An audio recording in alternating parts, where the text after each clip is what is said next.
What is up, everyone? It's Turkey572 returning a chance. Today is August 3rd, 2023. We're gonna hop on and do a quick market watch. So we're gonna be focusing today on some cards that I noticed were going up in price. I haven't finished going through my folders, but I did notice that some of these that I already took a look at were going up in price. I wanted to talk about Duelist Nexus, but I think we're gonna save that for a different video. I'm gonna be showing you guys what cards I'm gonna be picking up. And talking about Duelist Nexus, we do have a case still coming from, I think, Kong's Cards. Kevin still hasn't got an update on that yet, but we'll see what happens with that. We were excited to do that like last week for a video on here, but yeah, it's getting delayed till I don't know when, because they haven't even shipped it out. But yeah, we do have, I think, a regional coming up next week in Arizona, which I think we're gonna be going to. It's over in Yuma, Arizona, over at, I think, Lost Empire Games, if I'm not mistaken. Let me see. Yeah, Lost Empire Games over in Arizona. So we will be I think making a road trip to go to that, and yeah, we're gonna make vlogging and stuff. So stay tuned for that. We'll see how we do. But today's market watch, we're gonna start off with Infernity Archfiend. This ultra rare I noticed was going up in price. It's been going up in price the past couple months. I'm not really sure why. These were sitting. I remember picking these up for around like $3, and right now we don't hit a lightly played or near mint. Let's see, near mint and lightly played.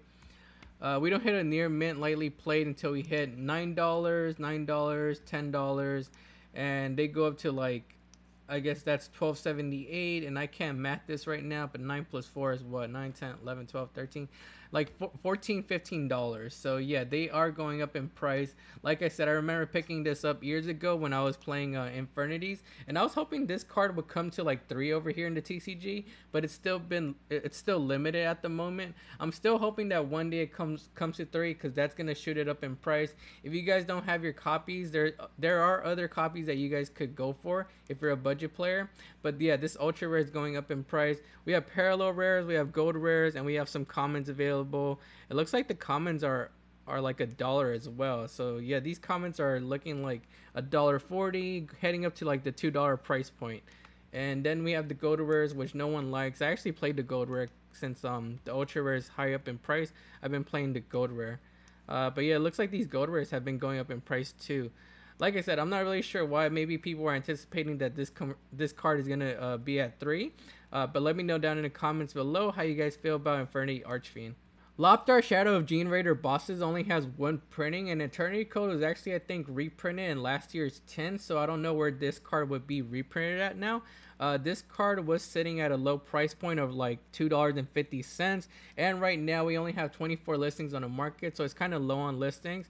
We have listings starting at like $4.91, $4.94. We have Gamer's Choice here holding it down with a big wall at $4.98, so like $5-ish. Then after that, they go up to 545, 545, 599, 669, then heading up to 695 with shipping. So I saw a top 16 Gene Raider build that uses Revolution Synchron and the Invoke package to give you access to Ancient Fairy Dragon, and Ancient Fairy Dragon basically pops the what is it, Magical Meltdown, and then gives you access to the Gene Raider field spell, and you could do Gene Raider stuff with that, and also do Invoke stuff with that. Revolution Synchron lets you get an extra negate out with, I think, Clear Wing Synchro Dragon. I think that's his name, Clear Wing. Let me see, or is it Crystal Wing? It's not Clear Wing. I think it's Crystal Wing. I get them both confused. Crystal Wing?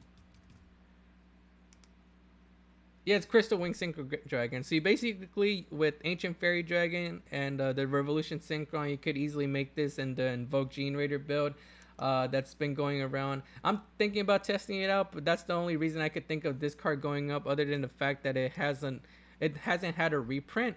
But yeah, let me know down below what you guys think about Loptar. Do you guys see it going up even further, or do you guys think it's just hype pushing it up at the moment? Triple Burst Dragon has 2 printings available. We have a common here for my budget players. Then we have an ultra rare here that's actually going up in price. This card is at 27 listings, and it was sitting around like $3.50. Right now we have it pushing up to, that's basically 525 with shipping, then 599 with shipping. Then after these are gone, we hit 699, so basically $7. Then we hit $7.50 with shipping. Then after that, we hit 788 on the first page with shipping.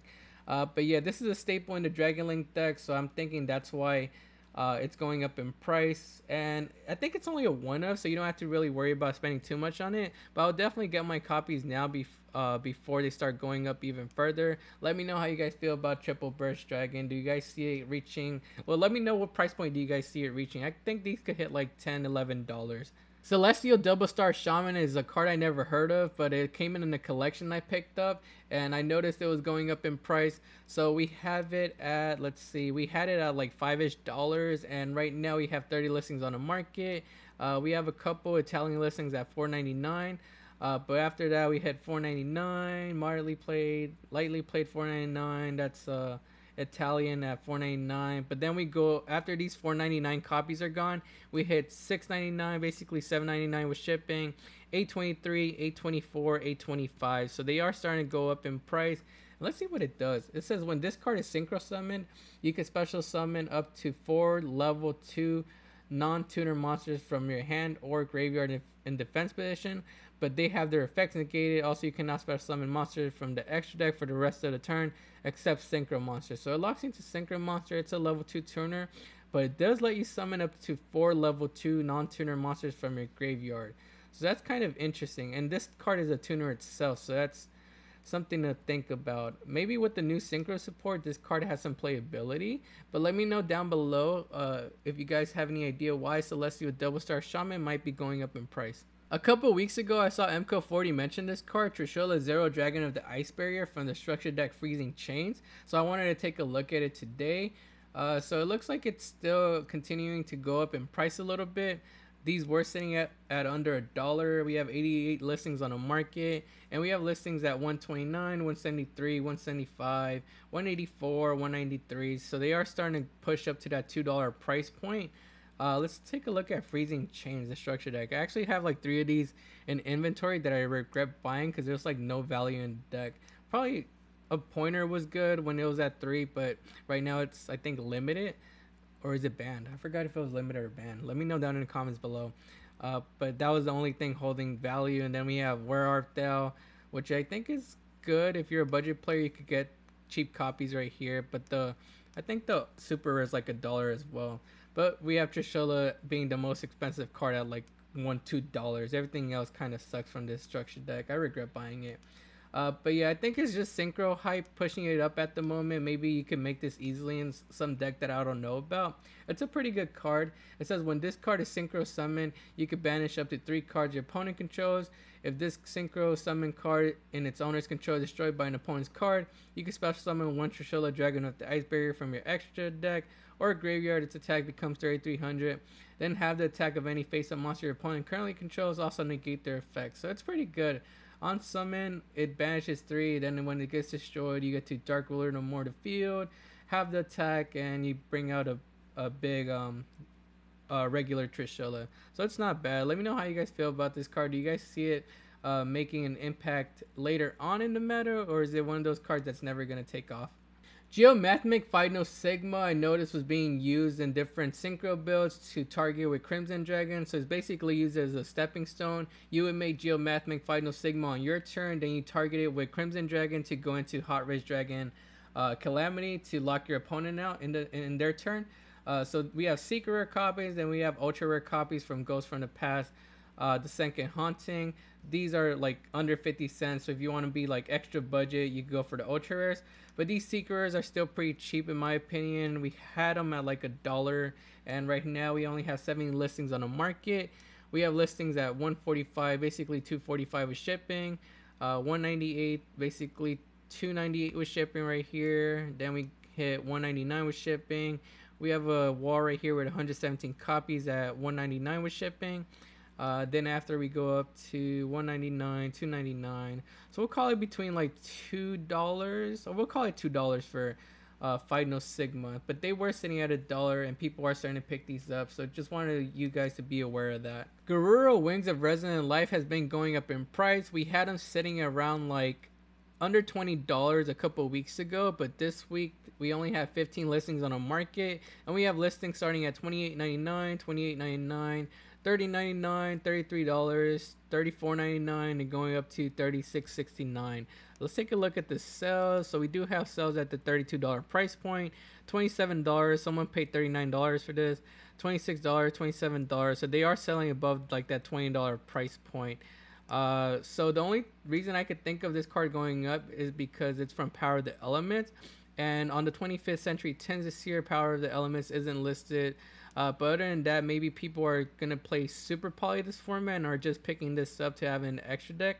Let me know down below if you could think of another reason why Garura is going up, besides it being like a Super Poly target or it missing the reprint window. The Zombie Vampire is a secret rare from Battle of Chaos that I actually invested in back when Battle of Chaos first released. I remember picking these up for like around $10-ish. Then they started to go down when the tier package got hit and the Shizu package got hit. We have them at 68 listings. They did hit a low price point of like $5-ish, but have been coming back up these past couple months.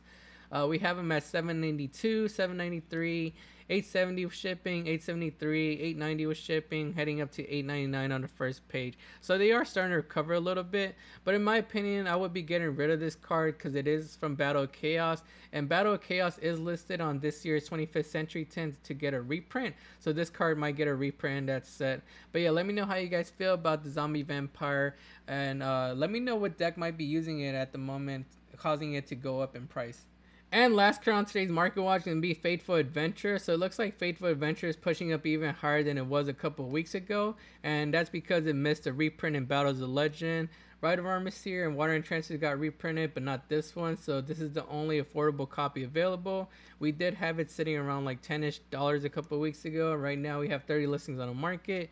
We have listings heading up to $14.99, $15, $16.90, $16.90, $16.99 with shipping, $17.75, heading up to $17.85. So almost hitting that $20 price point. If I were you guys, I would probably get rid of my copy since we do have Grand Creators listed in the 25th Century Tins as one of the sets that's going to be reprinted. So this might get reprinted in there. So yeah, I would sell them off right now. We have the Collector Rare at 28 listings, and these used to be at like under $30. Right now we have listings at $37.99, $38.48, $38.99, handing up to $38.99. If I were you guys though, and if I did need a copy, since this card is probably like a one of in the deck, I would go after the Collector Rares, and this Collector Rare is probably gonna go down lower than, go down less in price than the Ultra Rare when the reprint does come out. So this will hold its value more. But that's just my opinion. Let me know how you guys feel. That's going to be it for today's Market Watch. Make sure to like the video and subscribe to the channel. Also, go follow us on Instagram, TikTok, and Twitter at Return of Chance. This is Ricky572. We'll see you guys next time.